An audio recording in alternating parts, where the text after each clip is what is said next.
The Real Estate Story with Adrian Butera. Hi everybody, coming to you live once again from my home here, Stage 4 Restrictions, Melbourne. My name's Adrian Butera and welcome to The Real Estate Story. Once again today I've got two very special guests joining me from across the country, Gary Giritharan from Anywhere Auctions and Adam Campbell from Vault Real Estate. Travelling across the country, we're going to look into the future of real estate. We're going to look into what the future offers, where we are right now and what direction we're heading in. From a technology point of view, our conversation today, we look forward to seeing you. Perhaps a few questions through Facebook Live. Welcome, Gary and Adam. Hello, Guys? Adrian. Hello, Adam. Where are we? We're on the screen. There we go. Welcome, guys, coming to me through Zoom today. Welcome along, Gary. Welcome, Adam. Gary, let's start with you. Tell us about Anywhere Auctions. Who are you? What you do? Let's go. Oh, well, basically, Adrian, you've been using us, but for everyone out there, with Anywhere Auctions, we're basically a web and app-based platform, guys, that's designed to allow anyone that can't physically attend an auction to still be able to watch and participate online. So effectively, if you can't physically make it to an agent's auction now, you can basically have a live stream so you can see and hear everything that's going on. And if you want to participate, you can go through a simple bidder registration process. And if you're approved, you can actually place live bids at these auctions through our website or our apps. And then you can even execute on the whole sale transaction through integrated contract signing and the lot. So really a one-stop solution for consumers to be able to come online and access these auctions if they can't necessarily physically attend an auction. And I guess from a vendor's perspective, an opportunity to really maximize their auction attendance and participation. Gary, it seems like a timely piece of technology, but Anywhere Auctions didn't start at the beginning of a pandemic, did it? No, it did not. Actually, this concept probably started about 4 years ago, and it stemmed from our own experience in the marketplace. So neither myself or the other co-founder, Rangan, are actually from the real estate industry. We're property investors, and what we found was we were actually missing out on opportunities purely because we couldn't physically get to an auction. In Melbourne 2-3 years ago, you had 300 auctions happening every hour, and even in the same suburb, half an hour apart, 1 hour apart, you couldn't get from one auction to the other. So we were predetermining which one we were going to miss out on before even attending, and we were like, hang on, there's got to be a better way here. We started to realize on any Saturday, you literally have thousands and thousands of people that were working, retail, trades, healthcare, parents with kids, whatnot. We're like, right, that's where this journey started for us. And then we said, right, let's do a bit of research here. And we realized, hang on, there's this underlying issue here where, not just these local big guys, but then you got these interstate buyers and these overseas buyers who are going, well, if I can't physically get there, I can't get my trusted family member there. Well, I'm not really considering that property. So we're like, let's do something about this. 2 years later, we took the product and we built it over the course of 2.5 years. Came onto the market last year, and the intention was really about allowing an agent to sell that property on the auction floor and online at the same time and give these consumers access, the ones that couldn't necessarily drop everything they were doing just for the opportunity to attend. I know there's the old school mentality where it's like, everyone can take annual leave if they want to come and attend an auction. But the reality is you just can't. Not everybody can. And we want to give these people access to do it. I reckon I want to hear more about that story and what the research you did, because I know that you've been very, very busy since the pandemic. Let's welcome Adam. Adam, you're coming to us 11:30, is that right? 11. It's early in the morning. Or what time is it in WA? Absolutely. Welcome along, Adam. Adam from Vault RE. What's your role there? Give us a quick insight into Vault RE. You and I have known each other for years, but we'll talk more about that later. Absolutely. So the co-founder and tech director of Vault RE, what is it? It's effectively the engine room for a real estate office. So, I'll talk about the prior product shortly, but Vault RE is the first combined sales and listings management and property management system, CRM, for a real estate office. Most importantly, it gives business owners, the principals, one view of their business. It's all today for us about reducing that tech stack. So you don't need so many products and reduce the duplication. That's the key thing. So Yeah, exciting product. And you guys have had a pretty cool journey. When I say you guys, I know yourself and Scott Wolf and David have been there a long time. The founders of Volta RE. You came from My Desktop. You started that business, am I fair to say, 12 years ago? Is that when My Desktop, when you first started that? 1997. 1990. Well, that's 23 years ago. So that's a long time ago. So you've started that business, and for those listeners that are not real estate heads, that was a similar platform, but you sold that. But are we allowed to talk about you've bought it back? Absolutely. We can freely talk about all that now. Good. So you've bought back My Desktop. So you'd now be managing one of the larger real estate systems platforms in the country. Is that fair to say? It is, yeah. We are the largest provider of CRM product to Australia. And of course, we've obviously launched under Vault in New Zealand as well, and the UK market. So from a Perth company, it's pretty exciting. Pretty exciting. And again, for all those listeners, non-real estate heads, as I've called you, databases like this, when an agent rings you, whether it's a frequent follow-up or whether you've come through and open for inspection and your information gets recorded, it's through a platform like yours that information's getting recorded. So it's an important product. I'm not suggesting everybody loves it by way of the constant follow-up from the agent, but the agents rely on it. So it's a really important tool. Now, it's a big business in WA, and as we've said, through around Australia. There's no doubt some important key tools, and I'm going to start with you, Adam, because one of my questions in the time that we've got is I want to talk about what key tools are within your systems, your programs, your platforms is probably the better term. What are the key components of your platform that not only the agents are using, but the benefits to consumers? Can you share some of that? Yeah, look, absolutely. There's a number of touch points with the consumers out there, so we'll very much focus on them. Equally, a lot of exciting stuff on the agency side of things, but I won't bore everyone to tears, the audience there. But looking at the consumer-facing points, 80% of a salesperson's use, for example, of our app is that check-in experience. So probably a bit of an issue at the moment in Victoria, but certainly in other states where open homes are still relevant or scheduled viewings. That is, chances are it's our software which drives that.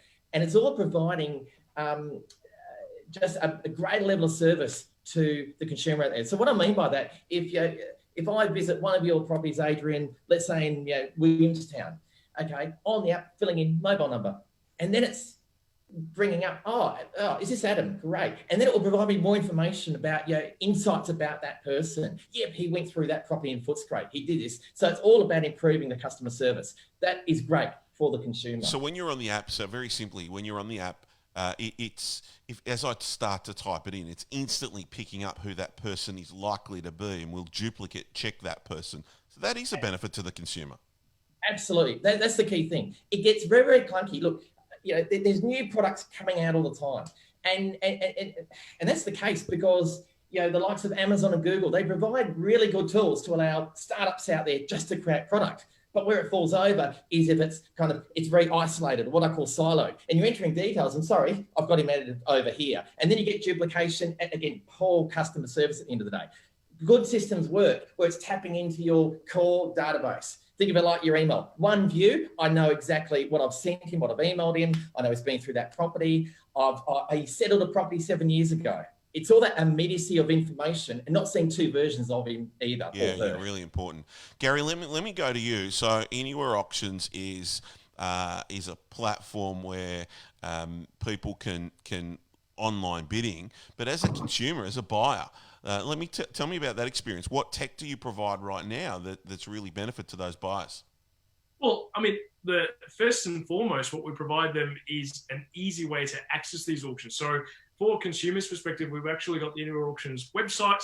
We've also got the apps both in iOS and Android, and it's a really simple system. Basically, if you jump on the website or the apps, what you'll see is a list of all of your upcoming auctions, every one of these listings. You have the ability to actually navigate through the system by searching up. So if you have suburbs of interest or certain areas of interest, you can nominate those and they'll appear on a search bar, just like you would on, say, realestate.com.au. Almost, it is by default, we have to be a property portal as well. There needs to be a base point where people can access these auctions, and simply coming on and looking at these listings, they can simply decide, do I want to register to bid or view this live auction? Literally 2 simple buttons. If they want to view, they can click on it. They can quickly create a profile for themselves like you would on Facebook, name and email address, and off you go. And you can watch any of the auctions live on our platform, so you can know what's happening in the actual market. You know, if you're researching it as a potential vendor or you're looking at it as a potential customer, you're going to know exactly what's going on. You're even going to be able to see the great agents like Adrian actually working their magic. So you're going to know who's good out there, right? And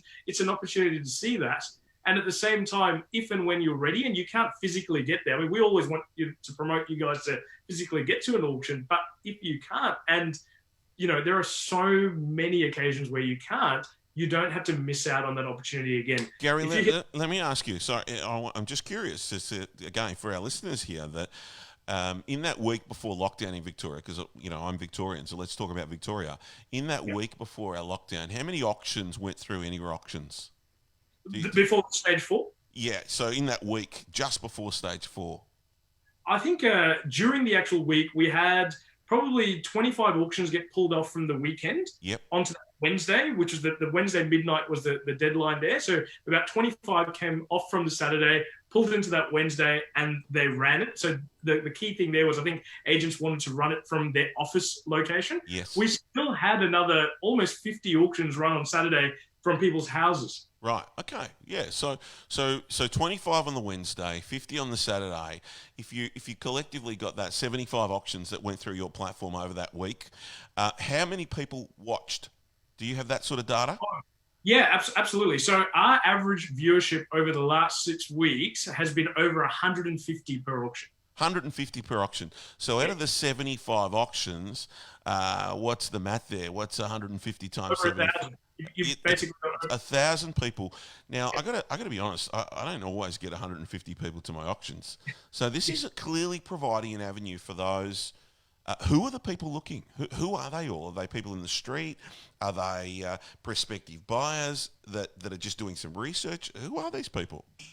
Well, generally, what we find, so with our platform, what we've done is we've given people access to auctions live as they're happening. So we don't record past auctions and keep them there. We actually provide a live stream. So generally what we find is people who are coming on to watch these auctions live, they're taking time out of their day to do it. And so they're generally warm into the market in one way or another. They tend to be either potential vendors looking at, let me see what's out there in the market, or potential buyers. Let me see what's actually happening out in the market. And what a lot of people tend to do is they get a lot of information from here, and agents get information from here as well as to, who's active in the market. It's a great way for these people to connect, because you've got informed consumers and you've got informed agents, and you can provide that better level of service, like Adam was mentioning as well.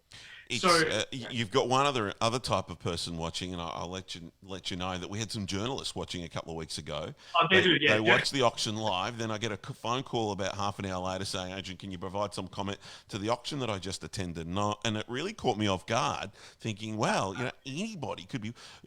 Actually, the regulators could be watching this. We need to be making sure, if Consumer Affairs are watching this, we better make sure we got all our ducks lined up to ensure that we're doing the auction correctly. Correct. Really, really important. Okay, so let me follow on from that. What about the other side of your platform? I want to be a buyer. I've got to register.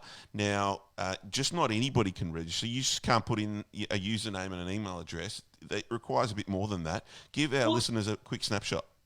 Yeah, absolutely. I mean, so like I said, if you want to come and watch any of the live auctions, just put your name and email address and you're good to go. You can watch. If we want to register, something that we wanted to do with our platform was make sure that we held security as something that's absolutely paramount, but we made it super, super easy. So we've got a rigorous but simple bidder registration process. So what we do is really 3 things as part of the bidder registration, but the registration itself is done completely online on the website or the app. It takes under 5 minutes and it's just done. And if you want to do it for multiple auctions, it's under 30 seconds the second time onwards, right? So it's easy, but we basically collect 100 points of ID from you guys, so we know who the person is that's coming online. We actually do a background fraud check to make sure the integrity of the person is there, and that's important, not just for that person who's registering to bid, but for the agent, for all the other bidders that are going to be participating online and on the floor, right? We want to maintain that integrity. So we do that fraud check.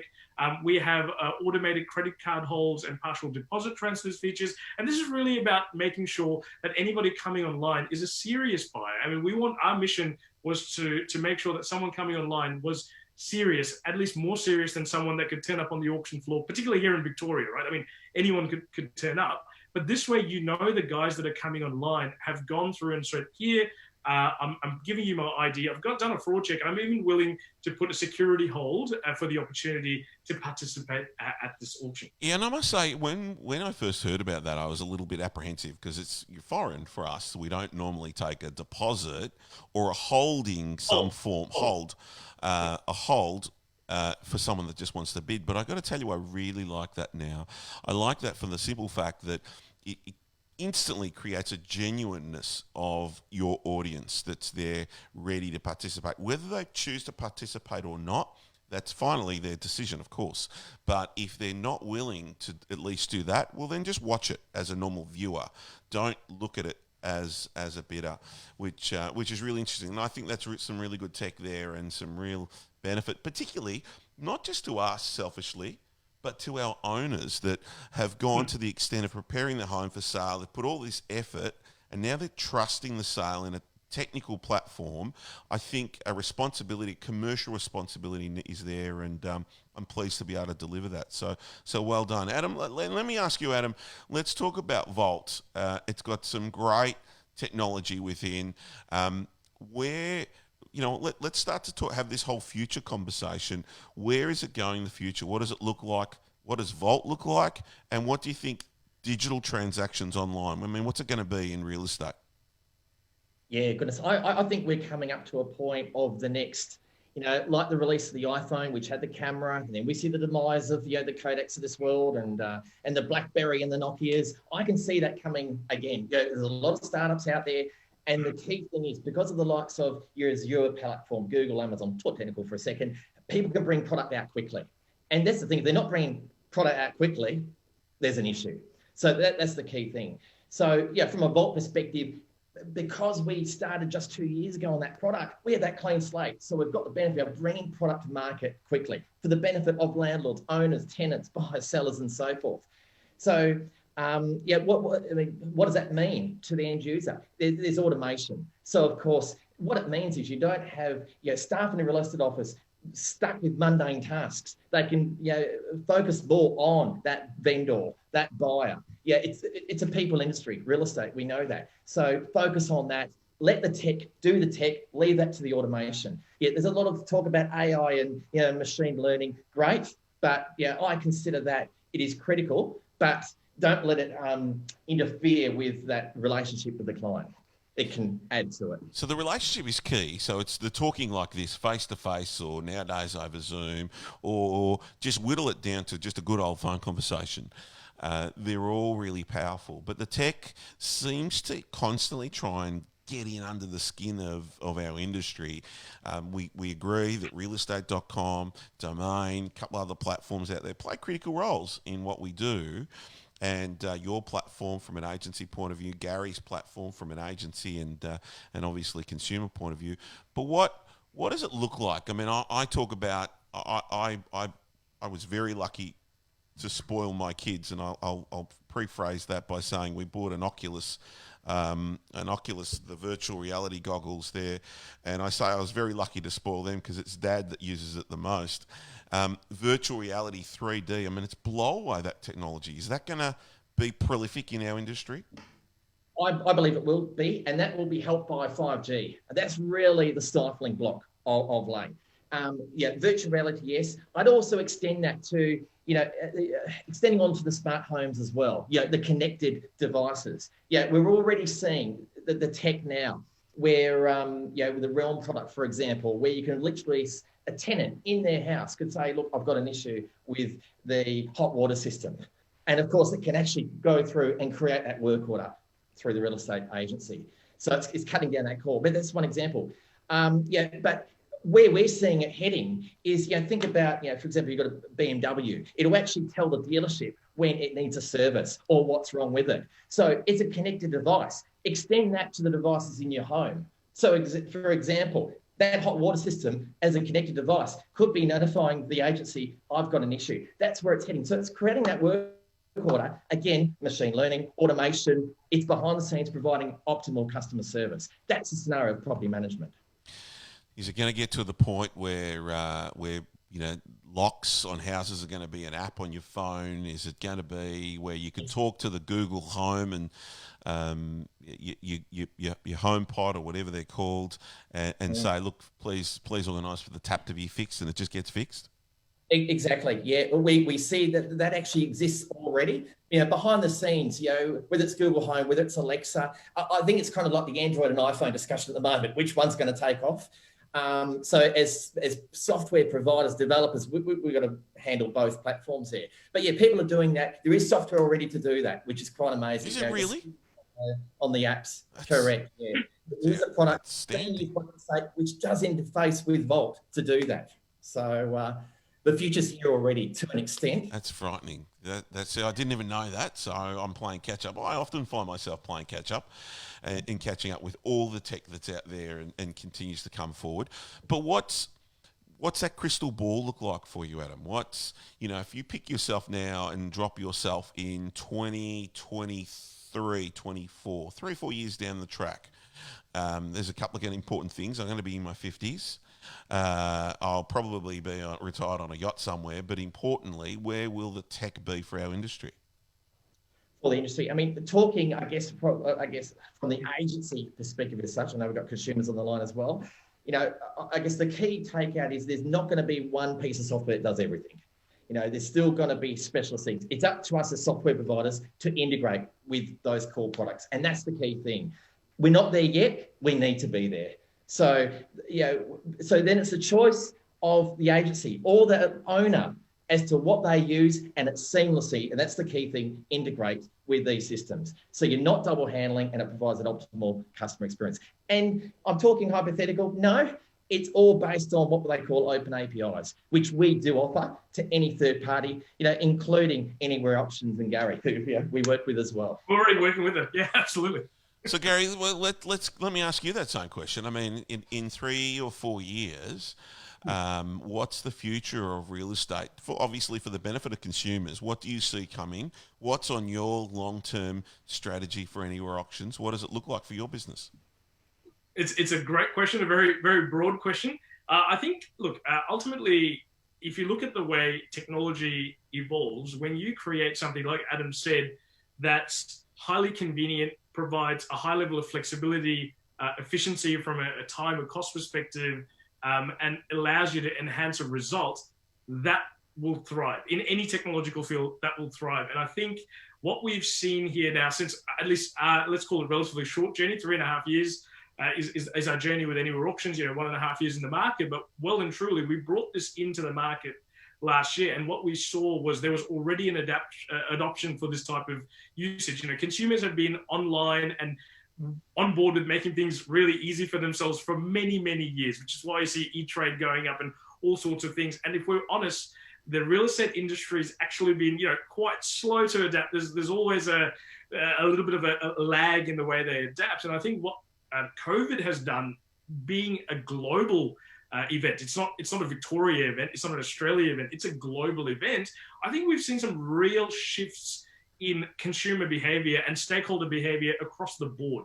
So, from the real estate industry that's been slow to adopt, they have been falling over themselves to adopt because they need to. A lot of people are considering things a lot earlier than they have. And some of the silver linings that come out of this is that behavior has changed to make things more flexible, make things more convenient, and I think some of those behaviors will stay on. You can't tell a person go back to being inefficient after you've let them taste it for a year. Let's face it, a year. Right? So Zoom is here to stay. We accept that.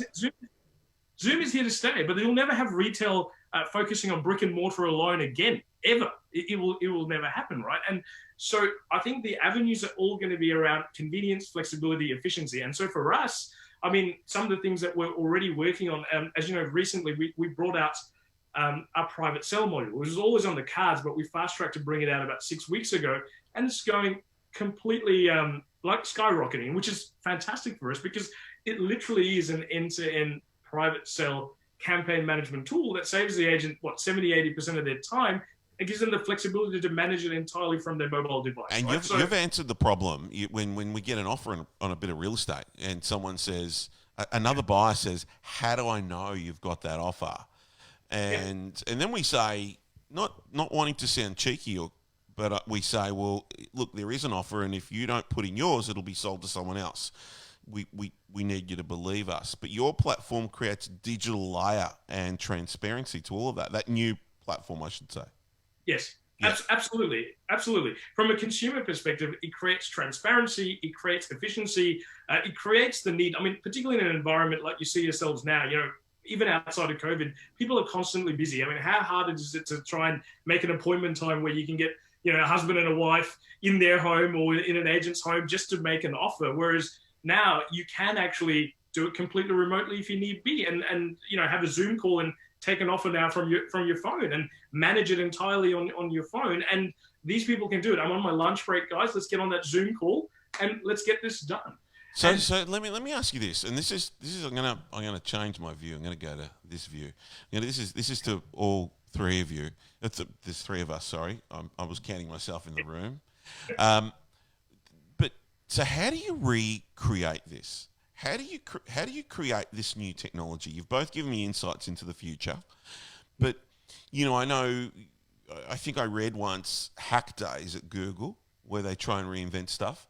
I was very fortunate once to be invited to realestate.com.au, and there was a hack day going on in their building where they all just take a day off. It looked like they all take a day off and they all just come up with ideas, create teams, then vote on their ideas. Where does Anywhere Auction gets the ideas? Where does Vault get the ideas? Because you've got a huge responsibility. You both have a huge responsibility to not only me as an industry, if I was the representative of the industry, but consumers are saying, right, we want things quicker, faster, better. How do you deliver this? So who wants to go first? How do you do this? Yeah. I'll start. Yeah. I consider it all building blocks. So, I mean, the ideal example, COVID started, and an agency came to us and said, look, I need my audits done. Yeah, the auditor, but they can't come into the office. It's like, what do we do? We thought about it. Well, we've got owners being able to log in, tenants, landlords, vendors to see, their tracking of their property in real time, how it's performing. Well, why don't we take that technology, clone it, tweak it, and allow auditors to log in to view bank reconciliations and so forth. So that's just an example, and that was done over a weekend. So this is the thing. It's the ideas from clients who might think, oh my goodness, months and months, but ask the question. And that's the thing. That's why as developers, and I include myself in that, it's important we get out to the consumers out there, not hide behind product people as such, no disrespect, but why have Chinese whispers? The best thing is for developers to talk directly at the coalface, find out what the key things are, and then just do the job, to be honest. None of this, let's put it in this sprint or this Jira. That's not us. Job needs doing. COVID, you can't schedule that for 3 months. It's got to be done now. And that's our philosophy, certainly involved moving forward. Gary? From our perspective, Adrian, I mean, what we've, I guess, just to give you some background, maybe it's helped a little bit. Like, I didn't actually come from a real estate background at all. I came from an engineering background and a finance background, right? And Rungan and myself were highly analytical people. That's just how we were. We were sort of born that way. And I think we always found the right way to solve a problem is, or to do it successfully, is to make sure that it is a real world problem. And if you can solve a real world problem and have the perspective of the consumer, the end consumers in mind, so you tend to come out with a good solution. So for example, with the auction product, we were an end consumer. So it was a very easy lead-in. We felt the pain. We also felt the dynamic where, there were certain expectations from the industry as to how I should be behaving as a consumer. And I'm like, well, no, not really, right? And as a vendor, I felt it on the other side as well. So when we approached it, we did the research to make sure, is there a real world problem here? And we started to solve it, but we started to solve it with the lens of the end consumer. the vendor that needs a benefit, the consumer that needs a benefit, not let me appease the agent. The agent automatically gets the benefit from it. So all three stakeholders. And it's sort of the same lens. When we looked at like the private cell that we brought out, we had already architected this in the background a long time ago. We just fast tracked to bring it out because we, as a consumer, like I'm not in the industry, but I could literally see the inefficiencies that were in there. You guys are writing up offers, collating them, putting them into some centralized platform. Your agents are running between the office, the laptop, stakeholders, and then rinse and repeat if you need to update an offer. And no one saw this. They're like, oh, I've got electronic contract signing. I'll get the last thing signed with an electronic contract. I'm like, wait, you just spent 20 hours managing a campaign and maybe you saved, 15 minutes at the end. I'm like, well, let me strip, when you look at it from the outside, take a step back and look at it from the outside and go, what's the problem here in the industry? Why are you spending 20 hours? Why are you driving around at 7 p.m., 9 p.m. at night to get things done? And if I say, well, what if I let you do it from your phone? What if I strip 15 hours out of that 20 hours right out? And that was the view. So is it a real world problem? Can I solve it? Solve it with the lens of the end consumer. So you've both approached things in a similar way, and I think, Adam, you've had a problem from one of the agents, and you've effectively solved it over the weekend. Gary, it was your own experience which is then extended on. I'm really surprised that I hadn't heard either of you say that you got the idea from the US or something I saw in downtown Italy or UK or wherever, other parts of the globe, which I'm sort of excited about. I'm really pleased that you've done it all yourself, or you've done it with your own customers, you've done it locally within the country. However, do we pull any of our tech from overseas? Do we get some of our ideas from other countries?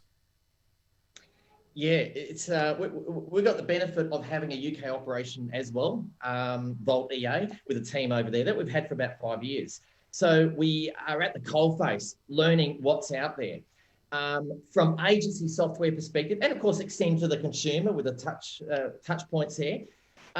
Again, no disrespect, the UK market, and they will agree to this, it is about 5 years behind Australia at the moment.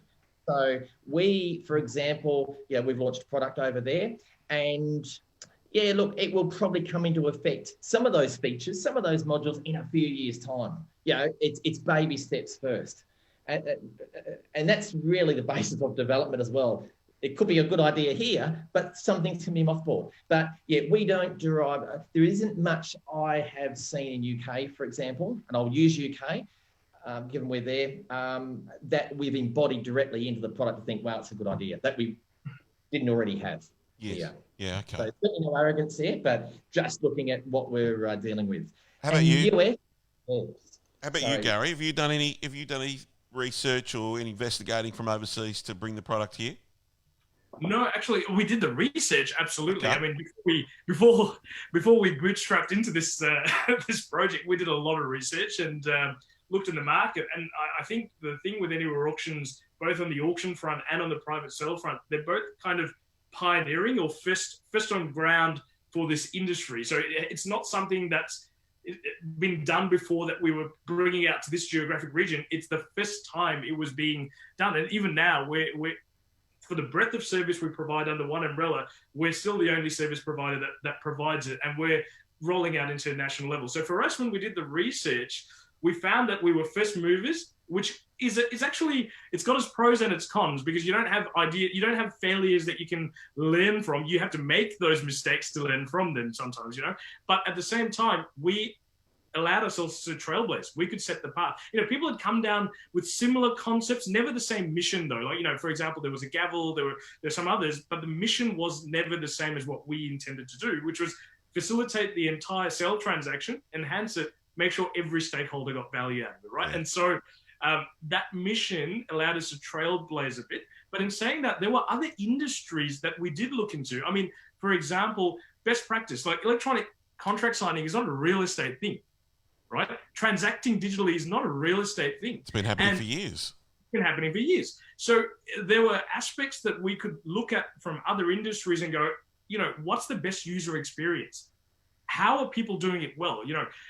just because you can recreate the wheel doesn't mean you need to recreate the wheel. We'd be smart about it. If people love something, let's take a bit of that and go, can that be applied to this industry to take this industry from being here to here?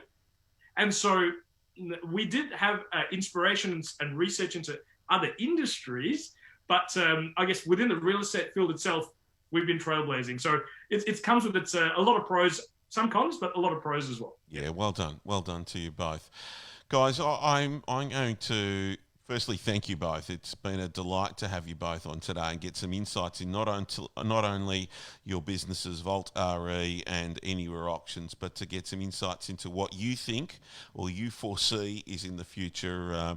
It's exciting. Some will say it's frightening, but either way, you both play important roles in the back end and obviously seen by consumers at some degree of the role of our business.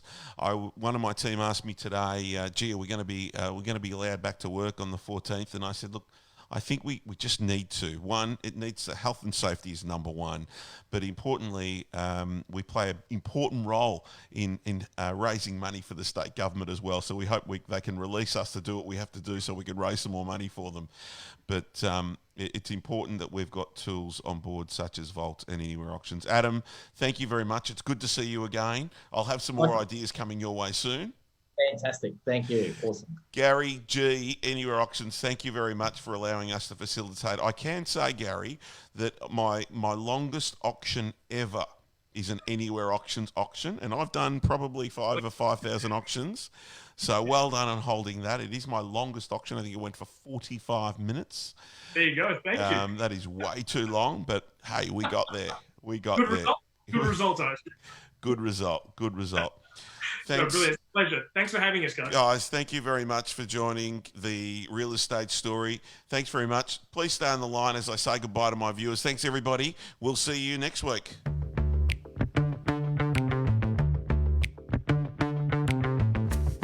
The Real Estate Story brought to you by Compton Green.